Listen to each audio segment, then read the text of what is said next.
ನನ್ನ ಕೈಯಲ್ಲಿ ಹೆಣವನ್ನ ಹೂಡಿಸಿ ಬಿಟ್ಟರು. ಇದರ ಬಗ್ಗೆ ದೂರು ನೀಡುವ ಬಗೆ ಅಂತ. ವಿಷಯ ಏನಿತ್ತು ಆ ಒಂದು ಇದರಲ್ಲಿ ಕಂಪ್ಲೇಂಟ್ ಕಾಪಿಯಲ್ಲಿ ಅಂದ್ರೆ, ನನ್ನ ಕೈಯಲ್ಲಿ ಧರ್ಮಸ್ಥಳದಲ್ಲಿ ಕೊಲೆಯಾದ ಮತ್ತು ಅತ್ಯಾಚಾರಕ್ಕೊಳಗಾದ ಪುರುಷ ಮತ್ತು ಮಹಿಳೆಯದ್ದು, ಅದೇ ಅತ್ಯಾಚಾರ ಮಹಿಳೆ ಅಥವಾ ಬಾಲಕಿ, ಕೊಲೆ ಪುರುಷ, ಅದೇ ಕೊಲೆ ಪುರುಷ ಮತ್ತು ಮಹಿಳೆ, ಅತ್ಯಾಚಾರ ಮಹಿಳೆ, ಕೊಲೆಯಾದ ಅತ್ಯಾಚಾರಕ್ಕೊಳಗಾದ ಪುರುಷ ಮತ್ತು ಮಹಿಳೆ ಸೇರಿದಂತೆ ಬಾಲಕಿಯರ ಶವವನ್ನ ನನ್ನ ಕೈಯಲ್ಲಿ ಜೀವ ಬೆದರಿಕೆ ಒಡ್ಡಿ, ಒಂದು ವೇಳೆ ನೀನೇನಾದ್ರೂ ಶವವನ್ನ ಹೂಳಲಿಲ್ಲ ಎಂದರೆ ಅದೇ ಗುಂಡಿ ಒಳಗಡೆ ನಿನ್ನನ್ನ ಮುಚ್ಚಿ, ಪರಂ ಅವರು ಹೇಳಿದ್ದಾರೆ ಇವತ್ತು ಸದನದಲ್ಲಿ, ಈ ರೀತಿಯಾಗಿ ಬೆದರಿಕೆ ಒಡ್ಡಿದ ಕಾರಣ ನನ್ನ ಕೈಯಲ್ಲಿ ಪಾಪಕೃತ್ಯವನ್ನ ಮಾಡಿಸಿದ್ದಾರೆ. ಇದೇ ಬುರುಡೆಯನ್ನು ನಾನು ತಂದಿದ್ದೇನೆ ಮತ್ತು 100 ಶವಗಳನ್ನ ಹೂತಿಟ್ಟಿದ್ದಾರೆ, ಅದನ್ನು ನಾನು ತೋರಿಸ್ತೀನಿ, ತನಿಖೆ ಮಾಡಿ ಅಂತ. ಆವಾಗ ಧರ್ಮಸ್ಥಳ 3ನೇ ತಾರೀಕು ಪ್ರಕರಣವನ್ನ ಈತ ಕೊಡ್ತಾನೆ. 4ನೇ ತಾರೀಕು ಅಂದ್ರೆ ಮರುದಿನ 4ನೇ ತಾರೀಕು ಈ ಪ್ರಕರಣ FIR ಆಗುತ್ತೆ. FIR ಆದ ಕ್ಷಣದಿಂದ ಈ ಪ್ರಕರಣವನ್ನ ಬಹಳ ಸೀರಿಯಸ್ ಆಗಿ ಗಂಭೀರವಾಗಿ ತೆಗೆದುಕೊಂಡಂತಹ ಧರ್ಮಸ್ಥಳ ಠಾಣಾ ಪೊಲೀಸರು ತನಿಖೆಯನ್ನ ಆರಂಭಿಸ್ತಾರೆ. ಅಂದ್ರೆ ಅದು ಕೆಲಸ, ಅದು ಅಂದ್ರೆ SIT ರಚನೆ ಆಗೋದಕ್ಕೂ ಮುಂಚೆ ತನಿಖೆಯನ್ನು ಆರಂಭಿಸ್ತಾರೆ. ಕೆಲವರು ನೋಡಿರೋದಿಲ್ಲ, ಇದು ಗೊತ್ತಿರೋದಿಲ್ಲ ಇವತ್ತು ಏನೇನು ಆಯ್ತು ಅಂತ, ಅವತ್ತಿಂದ ಇಲ್ಲಿವರೆಗೂ ಏನೇನಾಯ್ತು ಅಂತ SIT ವರದಿ ಇದು. ಆಕ್ಚುಲಿ ಕೆಲವರಿಗೆ ಇದೆ ವರದಿಯಲ್ಲಿ ಏನಿರ್ಬೋದು ಅಂತ ಪರಂ ಅವರೇ ಹೇಳಿದ್ದು.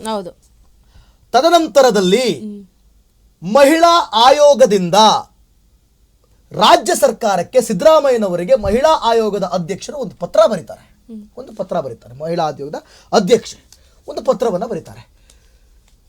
ರಾಷ್ಟ್ರೀಯ ಮಾಧ್ಯಮಗಳಲ್ಲಿ ಮತ್ತು ಒಂದಷ್ಟು ಮಾಧ್ಯಮಗಳಲ್ಲಿ ಧರ್ಮಸ್ಥಳದಲ್ಲಿ ಹೀಗೆ ಆಗಿದೆ, ಹಾಗೇ ಆಗಿದೆ, ಒಂದಷ್ಟು ಅಲ್ಲಿ ದೌರ್ಜನ್ಯಗಳು ನಡೆದಿದೆ ಎನ್ನಲಾದ ಸುದ್ದಿ ಬಿತ್ತರವಾಗುತ್ತಿದ್ದು, ಮಾನ್ಯ ರಾಜ್ಯ ಸರ್ಕಾರ ಇದರ ಕಡೆ ಗಮನ ಕೊಡಬೇಕು.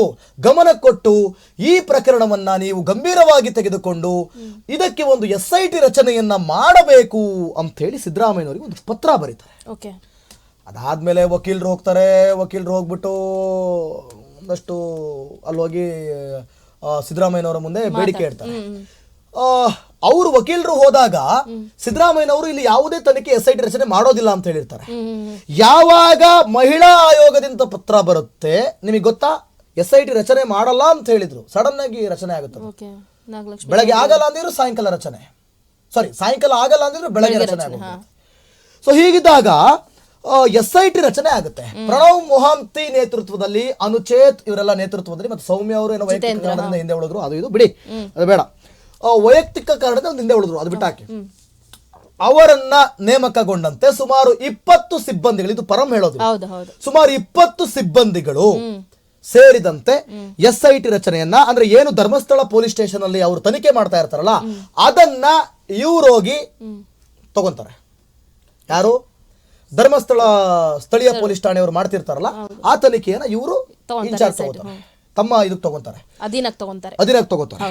ಅಲ್ಲಿಂದ ಶುರುವಾಗುತ್ತೆ ಅನಾಮಿಕನ ವಿಚಾರಣೆ ಶುರುವಾದ ಮೇಲೆ ಪೊಲೀಸ್ನವರು ಆತನನ್ನು ಸುಮಾರು 13ರಿಂದ 14 ಗಂಟೆಗಳ ಕಾಲ ವಿಚಾರಣೆ ಮಾಡ್ತಾರೆ. ವಿಚಾರಣೆಯಲ್ಲಿ ಆತ ಒಂದಷ್ಟು ಸ್ಫೋಟಕ ಮಾಹಿತಿಯನ್ನು ಹೊರಗಡೆ ಹೇಳ್ತಾನಂತೆ. ನಾನು ಇಂತಿಂತ ಜಾಗದಲ್ಲೇ ಹೂತಿದ್ದೆ ಅಂತ ಪರಂ ಅವರು ಹೇಳಿರೋದು. ಅಂದ್ರೆ SIT ಅಧಿಕಾರಿಗಳು ಪರಂ ಅವರಿಗೆ ಹೇಳಿದ್ದಾರೆ, ಮಾಹಿತಿ ವರದಿ ಕೊಟ್ಟಿದ್ದಾರೆ. ಅದನ್ನ ಸದನದಲ್ಲಿ ನಿಂತ್ಕೊಂಡು ಅವ್ರು ಹೇಳೋದು. ಅವರು ಹೇಳೋ ಪ್ರಕಾರ ಈತ ಅಲ್ಲಲ್ಲಿ ತೋರಿಸಿದಂತೆ ಅಲ್ಲಿ ಅಗಿಬೇಕು ಅನ್ನೋದು ಸರ್ಕಾರದ ನಿರ್ಧಾರ ಅಲ್ಲ. ಆಮೇಲೆ ಆತ ತೋರಿಸಿದಲ್ಲೆಲ್ಲವೂ ಕೂಡ ಅಗಿಯೋದಕ್ಕೆ ಸಾಧ್ಯ, ಅಂದ್ರೆ ಧರ್ಮಸ್ಥಳದ ಪೂರ್ತಿ ಅಗಿಯೋದಕ್ಕೆ ಸಾಧ್ಯ ಇಲ್ಲ ಅಂತ ಕೂಡ ಪರಮೇಶ್ವರ್ ಹೇಳ್ತಾರೆ. ಆತ ಎಲ್ಲೆಲ್ಲಿ ತೋರಿಸಿದ್ದಾನೋ ಅಲ್ಲಲ್ಲಿ ನಾವು ಅಗಿತಿದ್ದೀವಿ ಅಂತ. ಒಂದು ಅಗೆದಿದ್ದಾರೆ, ಏನಾದ್ರೂ ಸಿಕ್ಕಿವೆಯೇ ಅಂದಾಗ ಅಲ್ಲಿ ಇದು ಬಹಳ ಇಂಪಾರ್ಟೆಂಟ್ ವಿಚಾರ. ಬಹುತೇಕ ಯಾರಿಗೂ ಇದು ಗೊತ್ತಿರ್ಲಿಕ್ಕಿಲ್ಲ. ಅಂದ್ರೆ ಪರಂ ಅವ್ರ ಭಾಷಣ ನೋಡಿದ್ರೆ ಇವತ್ತು ಸದನದಲ್ಲಿ ಗೊತ್ತಿರ್ತದೆ, ನೋಡಿಲ್ಲ ಅಂದ್ರೆ ಇವತ್ತು ನೋಡಿ ನೀವು. ಮಣ್ಣಿನ ಒಳಗಡೆ ಕಾರ್ಬೋಹೈಡ್ರಾಕ್ಸೈಡ್ ಜಾಸ್ತಿ ಇರುವುದರಿಂದ, ಕೆಮಿಕಲ್ ಆ ಭೂಮಿಯಲ್ಲಿ ಜಾಸ್ತಿ ಇರೋದರಿಂದ, ಆ ಕೆಮಿಕಲ್ ಇಂದ ಮೂಳೆ ಹೂತಿಟ್ಟಿದ್ದರೂ ಕೂಡ ಆ ಮೂಳೆ ಸವೆಯುವ ಸಾಧ್ಯತೆ ಅತಿ ಹೆಚ್ಚಾಗಿದೆ ಅನ್ನುವಂಥದ್ದು ಮೊದಲ FSL ವರದಿಯಲ್ಲಿ ಗೊತ್ತಾಗಿದೆ, ಆ ಸಾಯಿಲ್ ಅನ್ನ ನೋಡಿದಾಗ. ಹಾಗಾಗಿ ಎಲ್ಲೆಲ್ಲಿ ಮೂಳೆಗಳು ಸಿಕ್ಕಿದೆ ಆ ಮೂಳೆಗಳನ್ನ ತೆಗೆದುಕೊಂಡು ಅದರ ಜೊತೆಗೆ ಎಲ್ಲಾ ಪಾಯಿಂಟ್ಗಳಲ್ಲೂ ಕೂಡ FSL ಅಧಿಕಾರಿಗಳು ಆ ಸಾಯಿಲ್ ಸ್ಯಾಂಪಲ್ ಅನ್ನ ತೆಗೆದುಕೊಂಡಿದ್ದಾರೆ, ಅಂದ್ರೆ ಮಣ್ಣಿನ ಸ್ಯಾಂಪಲ್ ಅನ್ನ ತೆಗೆದುಕೊಂಡಿದ್ದಾರಂತೆ.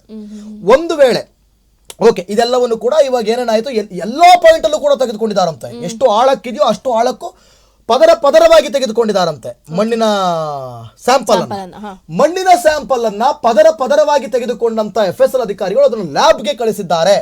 ಇಷ್ಟೊತ್ತಿಗಾಗಲೇ ಅದರ ವರದಿ ಬರಬೇಕಿತ್ತು, ಆದರೆ ನಾನು ಬೇಗ ಕೊಡಿ, ಈಗಲೇ ಕೊಡಿ ಅಂತ ಕೇಳಲಿಕ್ಕೆ ಸಾಧ್ಯ ಇಲ್ಲ.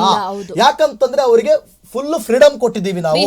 SIT ಅಧಿಕಾರಿಗಳಿಗೂ ಫ್ರೀ ಹ್ಯಾಂಡ್ ಕೊಟ್ಟಿದ್ದೀವಿ, ಆಮೇಲೆ ಇವರಿಗೂ ಕೂಡ ಫ್ರೀ ಹ್ಯಾಂಡ್ ಕೊಟ್ಬಿಟ್ಟಿದ್ದೀವಿ. ನೀವು ಯಾವಾಗ ಬೇಕಾದ್ರೂ ಕೂಲ್ ಆಗಿ ಆರಾಮಾಗಿ ನಮಗೆ FSL ವರದಿ ಕೊಡಿ. SIT ನಿರ್ಧಾರವಂತೆ ಮುಂದೇನಾದ್ರೂ ಅಗಿಬೇಕು ಅಂದ್ರೆ ಸರ್ಕಾರದ ನಿರ್ಧಾರ ಅಲ್ವಂತೆ. ಪರಮ್ ಅವರೇ ಹೇಳಿದ್ದು SIT ಅವರು ಕಾಲ್ ತಗೋತಾರಂತೆ.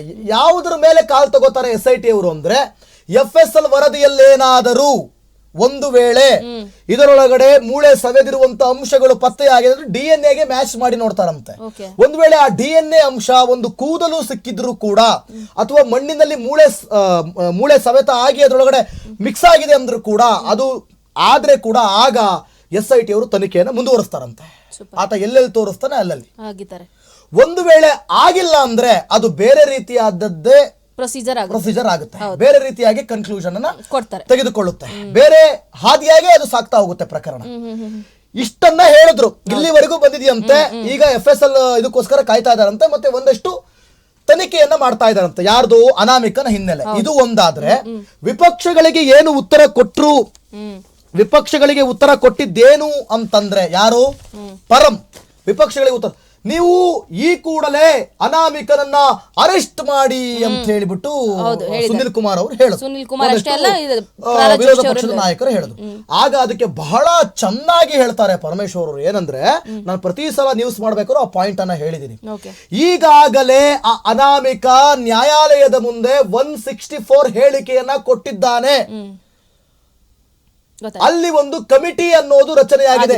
ಯಾವಾಗ ಮ್ಯಾಜಿಸ್ಟ್ರೇಟ್ ತನಿಖೆಗೆ, ನೋಡಿ ಈ ಪಾಯಿಂಟ್ ನಾನು ಹೇಳೋದು ಇದು ಮಾಡಿದೆ ನಾನು, ಯಾವಾಗ ಈತ ಹೋಗಿ SIT ಇದಾಗುತ್ತೋ ಆಗ ಮ್ಯಾಜಿಸ್ಟ್ರೇಟ್ ತನಿಖೆಗೆ ಅಲ್ಲಿ ಆದೇಶ ಮಾಡ್ತಾರೆ.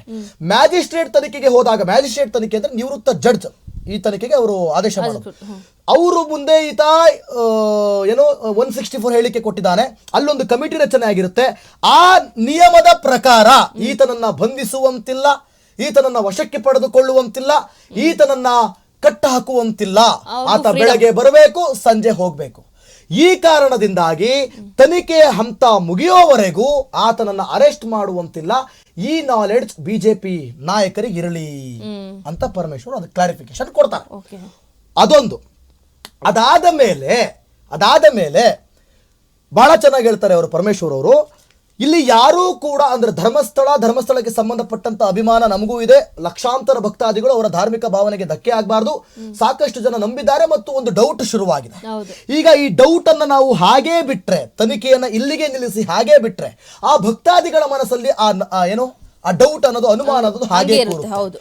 ಮಾನ್ಯ ವಿಪಕ್ಷ ನಾಯಕರಲ್ಲಿ ನಾನು ಕೇಳಿಕೊಳ್ಳುವುದೇನೆಂದರೆ, ಪರಮ ಅವರು ಹೇಳಿದ್ದು ಏನೆಂದರೆ, ತನಿಖೆ ಮುಗಿಯುವವರೆಗೂ ಕಾಯಿರಿ. ಯಾಕಂತಂದ್ರೆ ಒಂದು ವೇಳೆ ತನಿಖೆಯಲ್ಲಿ ಈ ಪ್ರಕರಣ ಅಥವಾ ಇದೆಲ್ಲವೂ ಕೂಡ ಸುಳ್ಳು, ಇದೆಲ್ಲ ನಡೆದೇ ಇಲ್ಲ, ಇದ್ಯಾವುದು ಆಗೇ ಇಲ್ಲ ಅಂತಂದರೆ ಧರ್ಮಸ್ಥಳಕ್ಕೆ ಮತ್ತಷ್ಟು ಗೌರವ ಹೆಚ್ಚಾಗುತ್ತದೆ, ಧರ್ಮಸ್ಥಳಕ್ಕೆ ಮತ್ತಷ್ಟು ಒಳ್ಳೆ ಹೆಸರು ಬರುತ್ತದೆ. ಹಿಂಗೂ ಹೇಳಿದ್ರು. ಒಂದು ವೇಳೆ ಅಲ್ಲಿ ನಡೆದಿದ್ದರೆ, ಒಂದು ವೇಳೆ ಅಲ್ಲಿ ದೌರ್ಜನ್ಯವೋ, ಕೊಲೆಯೋ, ಅತ್ಯಾಚಾರವೋ, ಈತ ಏನ್ ಆರೋಪ ಮಾಡ್ತಿದ್ದಾನಲ್ಲ, ಅದು ಏನಾದ್ರೂ ಸತ್ಯ ಆಗಿದ್ದರೆ ಧರ್ಮಸ್ಥಳ ಅಂತ ಒಂದು ಕೆಟ್ಟ ಪರಿಸ್ಥಿತಿಯಿಂದ ಮುಕ್ತಿಗೊಳ್ಳುತ್ತೆ, ಸಮಸ್ಯೆಗಳು ಪರಿಹಾರ ಆಗುತ್ತೆ, ಅನ್ಯಾಯಕ್ಕೊಳಗಾದವರಿಗೆ ನ್ಯಾಯ ಸಿಕ್ತು ಅನ್ನೋ ತೃಪ್ತಿ ಮೇಲಾದ್ರೂ ಜನ ಇರ್ತಾರೆ. ಒಂದು ವೇಳೆ ಈಗಲೇ ಅರ್ಧಕ್ಕೆ ಮೊಟಕುಗೊಳಿಸಿದ್ರೆ ಜನರ ಮನಸ್ಸಲ್ಲಿ ಡೌಟ್ ಹಾಗೆ ಉಳಿಯುತ್ತೆ. ಅಂದ್ರೆ ಪರಮೇಶ್ವರ್ ಅವ್ರು ಏನ್ ಹೇಳ್ತಿದ್ದಾರೆ ಅಂತಂದ್ರೆ, ಅವ್ರು ಹಂಗೂ ಒಂದು ಪದ ಬಳಸ್ತಾರೆ, ಇಲ್ಲಿ ತಪ್ಪುಗಳು ನಡೆದಿರಬಹುದು, ಹಾಗೂ ಹೇಳಕ್ಕಾಗಲ್ಲ. ನಾನು ಹೇಳ್ತಾ ಇದ್ದೆ ಗೊತ್ತಾ ನ್ಯೂಸ್ ಮಾಡ್ಬೇಕಾದ್ರೆ, ಸೇಮ್ ಅದನ್ನೇ ಹೇಳ್ತಾ ಇದ್ದಾರೆ. ನಾವು ಇಲ್ಲಿವರೆಗೂ ರೆಬಲ್ ಟಿವಿ ಇದೇ ರೀತಿ ಮಾತಾಡ್ಕೊಂಡು ಬಂದಿರೋದು, ಅದನ್ನೇ ಹೇಳ್ತಾ ಇದ್ದಾರೆ ಪರಮೇಶ್ವರ್.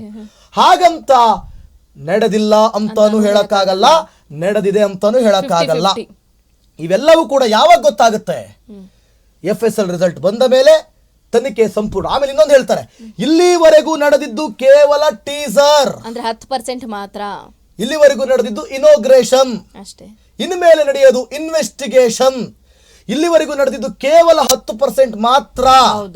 ಇನ್ನ ಆಕ್ಚುಲಿ ಇನ್ವೆಸ್ಟಿಗೇಷನ್ ಶುರುವಾಗಿಲ್ಲ, ಈಗ ಇನ್ವೆಸ್ಟಿಗೇಷನ್ ಶುರುವಾಗೋದು. ಪ್ರಿಯ ವೀಕ್ಷಕರೇ, ಬಹಳ ನೀಟಾಗಿ ಅರ್ಥ ಆಗೋ ತರ ಹೇಳ್ತಾರೆ. ಯಾರು ನೋಡ್ಲಿಲ್ಲ ಅಂತಂದ್ರೆ ನಾನು ನಿಮಗೆ ಕ್ಲಿಯರ್ ಆಗಿ ಹೇಳ್ತಾ ಇದೀನಿ, ಯಾಕಂದ್ರೆ ಮತ್ತೆ ಅವ್ರು ಹೇಳೋದು ಕೇಳಕ್ ನಿಮಗೆ ಬೋರ್ ಆಗ್ಬಿಟ್ರೆ ಅದಕ್ಕೆ ನಮ್ಮ ಬಾಯಲ್ಲಿ ನೀವು ಕೇಳಿ ಅಂತ.